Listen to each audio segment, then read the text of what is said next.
Составот на Општинската изборна комисија Штип ке претрпи измени, вели председателот Виктор Вацев, објаснувајќи зошто тоа ќе се случи. Да, имаме еден заменик член на кој му престана работниот однос по сила на закон поради пензионирање и се очекува избор на нов заменик член во составот на ОИК. Општинската изборна комисија брои 10 члена и тие се одговорни за сите изборни активности во општините Штип и Карбинци.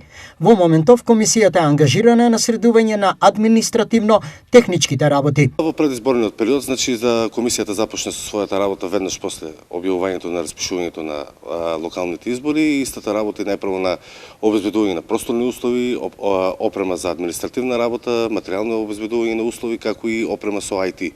Опрема заради непречено извршување на сите насоки и упатства од страна на Државната изборна комисија и планот за работа најчесто се сведува на ОИК согласно роковникот издаден од страна на Државната изборна комисија. Кога се очекува првата информација за јавноста, а во врска со изборниот процес? Кога се очекува веќе првата информација за јавноста?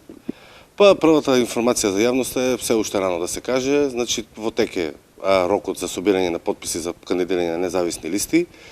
Тоа се врши во просториите на подрачното оделение на ДИК, како и во моментот се врши и во тек и јавниот увид во избирачкиот список, кој што е до 11 септември оваа година, а кандидатските листи се поднесуваат најдосна до 13 септември до 24 часот.